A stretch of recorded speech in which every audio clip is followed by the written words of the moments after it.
Círculo de Poder, donde están los líderes de opinión. Círculo de Poder, donde están los líderes de opinión. Gracias por acompañarnos en su Círculo de Poder, donde están los líderes de opinión. Y el día de hoy nos acompaña en esta mesa de análisis el diputado local por el 7º distrito por Morena, Marcos Zapotitla. Marcos, ¿cómo estás? A la orden. Gracias por aceptar. Te andábamos buscando y estabas muy ocupado, decían. Pues ya nos encontramos. ¿Cómo estás, amigo? Oye, pues bueno, yo creo que el tema a tratar el día de hoy, pues ya es la reconfiguración al interior del Congreso, que ya se están dando las comisiones, ya se está dando por ahí las definiciones importantes, pero el tema que nos sigue llamando la atención es la transición. La transición que por ahí ha sido, o sea, si no forcejeada, realmente hay muchísima opacidad por la 53ª legislatura, que a todas luces es la peor de la historia de Morelos, y ojalá y se quede ahí, porque cada legislatura lo supera, pero suena un poco complicado. Pero quiero preguntarte cómo va este asunto. Lo comentas bien, pues el 1 de septiembre, primeramente Dios, vamos a estar tomando ya protesta, los 20 legisladores que el 1 de julio la ciudadanía pues determinó que estuviéramos en funciones.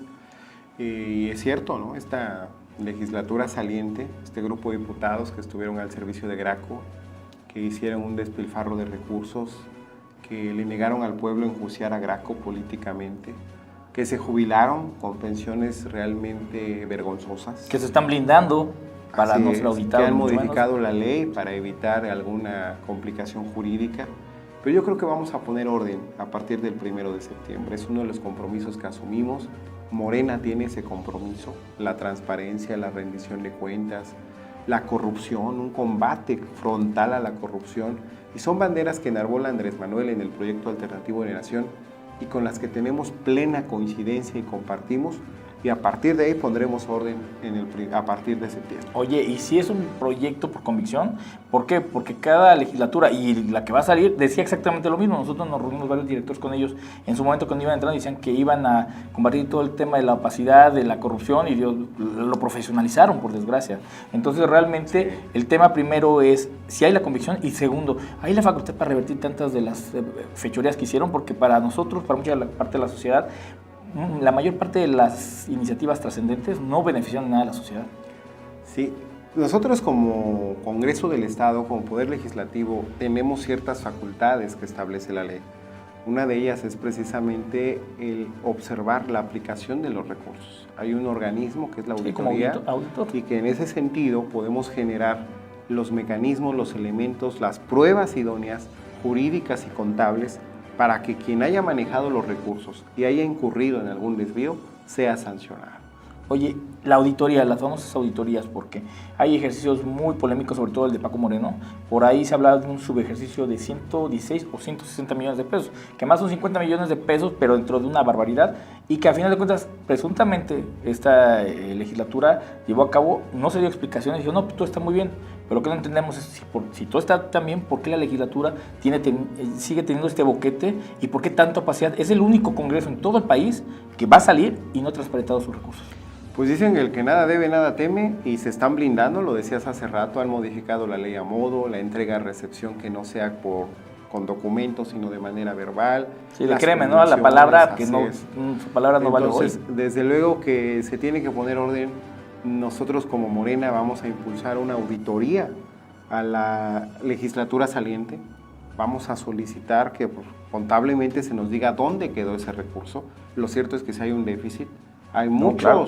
El boquete es visible. Así es. Entonces, dicen que lo que es público y notorio no necesita comprobación, pero también necesitamos los elementos. Sí, fíjate para que se puedan enjuiciar. Hoy leía que amenazan, porque ya nosotros como sociedad lo conocemos, que amenazan con que hoy iniciaban otras actividades los diputados para el cierre. Entonces dije, por Dios, pues ahora sí pongamos a temblar, porque en el periodo pasado nos fue terrible, ¿no? Entonces, hoy estamos en un estado de indefensión. Realmente ellos, como dices tú, han becado gente, le están dando ahí las pensiones doradas, están blindándose, dejando fiscales a modo para irse y que no pase nada. Incluso he escuchado a algunos diputados que van saliendo que aseveran que están listos para regresar. Yo no sé en qué condiciones, sino que nada más que todo quedó listo para que puedan regresar en las intermedias. Entonces, ¿qué hacer? Realmente hoy estamos como sociedad, queda claro, en un estado de indefensión. ¿Cómo vamos a revertir eso con esta nueva legislatura? Pues como lo decía en campaña, que regresen pero lo que se robaron. Sí, claro. Entonces es muy claro que la ciudadanía juzgó, los puso en la balanza.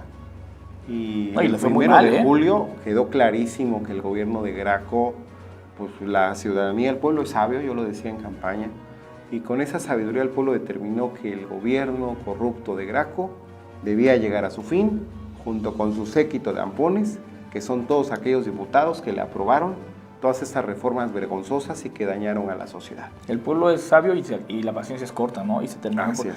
El único problema que a mí me preocupa del pueblo es que tenemos memoria de corto plazo, hay que decirlo como tal. Y si no, no se entiende, y yo me responsabilizo del comentario de cómo simplemente regresó el PRI al gobierno. O sea, simplemente con los antecedentes era para que no hubiera regresado y ya no regresara. Regresó al gobierno federal. Entonces, debemos de empezarnos a blindar, debemos de volver a exigir a nuestros diputados que nos den los mecanismos como sociedad, la ley de participación ciudadana, la revocación de mandato, pero dejarlos de manera estructurada para que realmente se puedan aplicar, porque terminan siendo ley muerta y al final de cuentas la sociedad no se ve beneficiada, es pura demagogia. Es correcto, pero hay que decirlo, ¿no? Esa demagogia que Graco le impregnó a la legislatura anterior, esa corrupción, ese pago por evento, ¿no? Respecto a si levantaban la manita y cuánto dinero, yo creo que todo eso llegó ya a su fin. Nosotros compartimos plenamente los lineamientos, los 50 compromisos que ha dado Andrés Manuel a conocer a nivel nacional. Vamos a generar una austeridad presupuestal en el Congreso.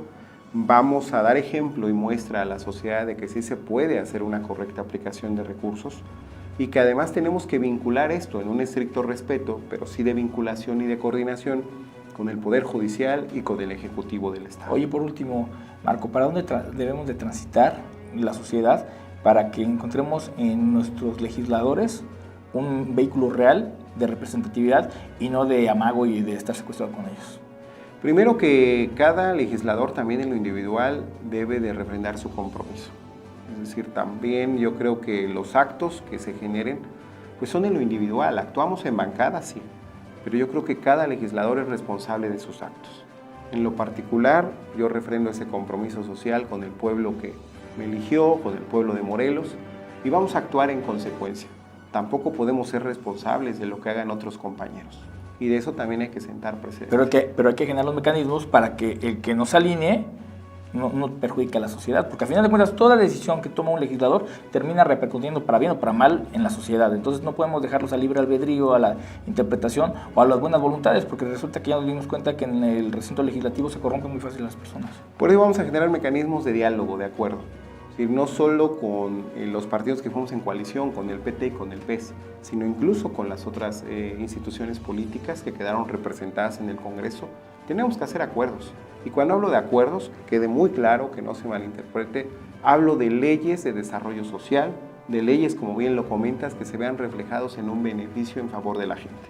Oye, por último, y no quiero dejar pasar el tema, el equilibrio de poderes. A final de cuentas, ya este ejercicio puntual nos demostró lo que pasa cuando no hay un equilibrio de poderes.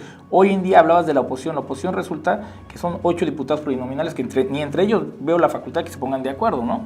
Entonces, y aunque se pusieran realmente no van a gravitar. ¿Cómo generar un equilibrio de poderes cuando el Ejecutivo y el Legislativo en este momento llevan teóricamente la misma agenda? ¿Cómo dividirlo? Porque la sociedad es la que pierde aquí. Yo creo que los pesos y contrapesos siempre en política son sanos. Y yo lo he refrendado. Habrá coordinación, cooperación con el Poder Ejecutivo, pero no subordinación. Okay, eso debe quedar claro. Es importantísimo. Vamos a tratar de generar una agenda social en común, puntos de coincidencia incluso con los partidos de oposición, y que eso nos lleve a acuerdos legislativos en favor de la gente. Marcos Zapotitla, te agradecemos mucho, sin duda este tema dará mucho que hablar, y ya que entren en el ejercicio, te pedimos que vengas a retroalimentarnos de cómo encontraron la casa de tirada y de las medidas que se van a tomar en su momento, ¿no? Sí, claro que sí, pues aquí estamos. Marco, como siempre, es tu casa y tu espacio, te agradezco mucho. Este es Círculo de Poder, continuamos. Donde están los líderes de opinión. Donde están los líderes de opinión.